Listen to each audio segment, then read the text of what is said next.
when you look at the Nigeria portfolio that we've been looking at very closely with the GDI unit over the last couple of years, and you look at what our good projects are rated by our TTLs themselves or from IEG, and what are our less good projects, you find that those that have feedback loops do better. And it makes sense, because those that have feedback loops do better because they are constantly getting information about what is working on the ground, bringing that back to the team who can assess what's working well, what's not working well, making those course corrections. And it's now quite easy to restructure and to adjust things within bank operations, and then setting out again. And I think feedback is absolutely critical, because as we know now from the emerging literature, development is rarely a linear process. Reforms are almost never a linear process. And as we have, with the World Bank's help and other institutions, attacked some of the first generation poverty problems, we're now at a kind of second generation of much more difficult reforms in changing institutions, changing the way people think, changing the way leaders behave. And this is much more complex stuff, right? And so we need much more nuanced strategies that seek, I think, politically informed strategies that find adaptive ways of working with the grain to be able to support changes in these very complex environments. And since they're never linear, or very rarely linear, these second generation problems, getting feedback on what's working and what's not, often I think in some of our projects, our new projects in Nigeria, we have some good ideas about what might work, but we have 3 or 4 hypotheses. So then I think the way to go is to try all 3 at a very small scale, to get feedback on which ones work better in which context and why, and then and only then to take those to scale. So feedback and adaptation before scale is critical on all those issues, and it can be done quite easily within the World Bank project cycle. Piloting is critical, whether it's a state project in Lagos or whether it's a national project across a huge $170 million country like Nigeria, because we have to be more modest about what we do. We cannot go into every situation believing that we have all the answers right. Just because something worked in Mexico doesn't mean it's going to work in Lagos State, right?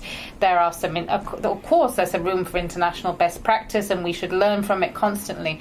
But how you make that happen in different realities is really, needs some thinking about and needs piloting. So you can have 2, 3, 4 good hypotheses about how it might work, but that needs to be tested.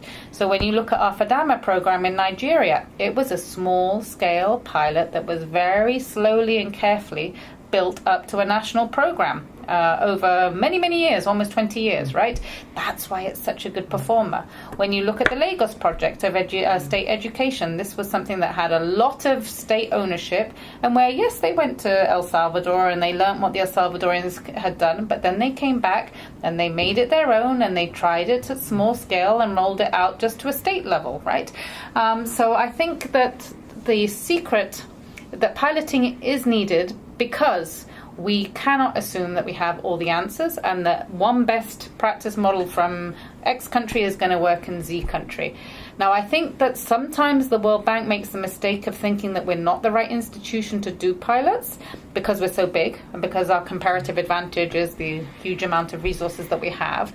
And I think that's a mistake. I think we've shown ourselves time and time again that we are the perfect institution to do piloting and tailoring to context, because we are so big and because we have different instruments. And even within our own investment project cycle, we could spend the first half of every project for a new issue in a new context, the first 2.5, 3 years of every project until midterm review, doing that piloting of different approaches and figuring out which one works. And then only at midterm review, when we're clear about which one works and why, scaling it up. I think it also would mean that we could be much more strategic about how we use our trust fund money. If we were to have a much better relationship between our trust fund money and our bank budget, then our trust fund money could be used much more systematically to pilot innovative ideas, things that might be a bit risky, but that we're going to try on a small scale, and then take them to scale with the big money that the bank has. So that would be a nice link between the trust fund and the bank lending and the piloting and the big scale.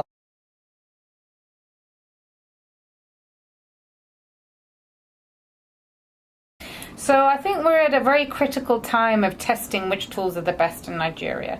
It's clear that just relying on the formal information systems in the public sector is not enough.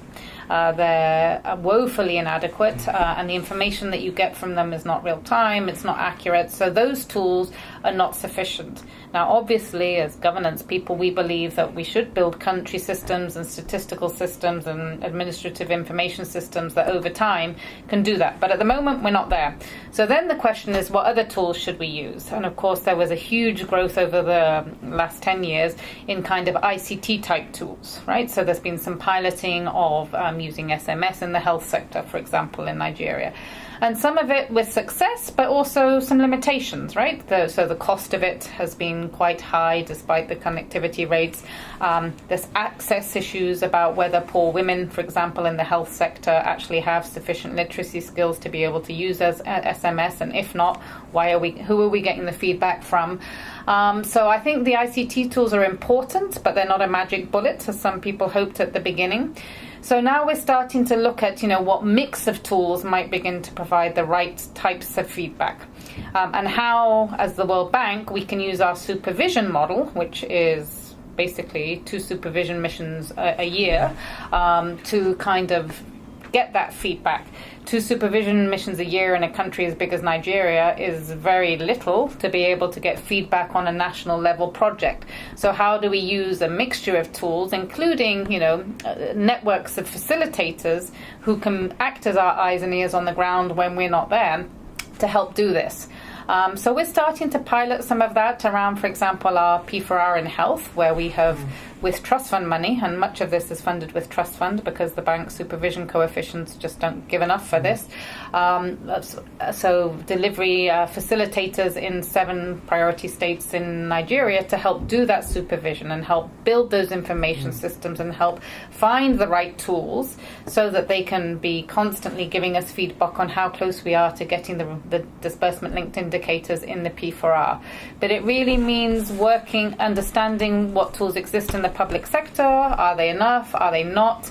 And if not, finding additional tools and funding for them, which, as I say, is often done through bank trust fund, not through bank BB or Bank IDA money or IBRD money. So that's where we're at the moment in Nigeria. And I don't think there's a one-size-fits-all solution on the tools front. It depends very much on the sector, on the scope of the operation.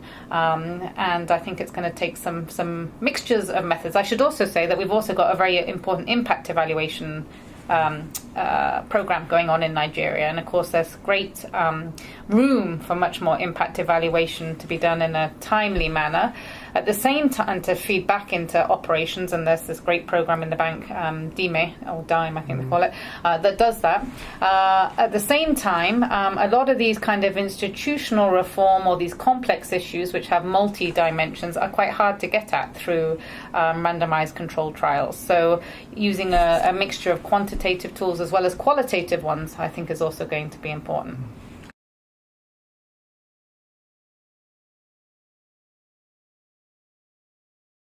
So the reason we started doing the DDD case studies in Nigeria was because the country director at the time felt that the tacit knowledge around different sectors was getting lost, whether it would be through ISRs, implementation supervision reports, or ICRs, completion reports. And she felt that this knowledge was there in the team, but it wasn't being passed on, right? So we started these DDD case studies to complement ICRs. And as you said, it was quite time intensive, but it was very helpful in kind of distilling all the knowledge that exists, not just in the bank team, but also other stakeholders about what failed and why, and it got us down to a depth of knowledge. For example, in the water sector, we know that political ownership has been a problem. We know that turnover of staff has been a problem. We know that having people understand that water can't be a free good has been a problem. But if you read the ISRs and the ICRs, these lessons just keep repeating themselves, and there's no appearance to do things differently, right? So the case studies tried to get at that, and I think that they're very helpful in kind of providing that qualitative complement to the ICRs. However, the biggest time constraint to kind of incorporating these into the discourse of what we should be doing differently in a country is time. and bank staff are extremely time constrained. The share of work managed by a few people in the organization is huge. And so unless we are able to find a way for management, but also task managers, to have the time to think, to reflect, and to communicate that tacit knowledge and to learn it from others, it's a tough sell, because people are working long, long days just feeding the beast and keeping the present business model rolling. And so I think thinking about how we actually build into people's work programs the time, and as well as the incentives for management to make sure that people do have the right time to invest in creating knowledge and in sharing knowledge, is really where the rubber meets the road on this.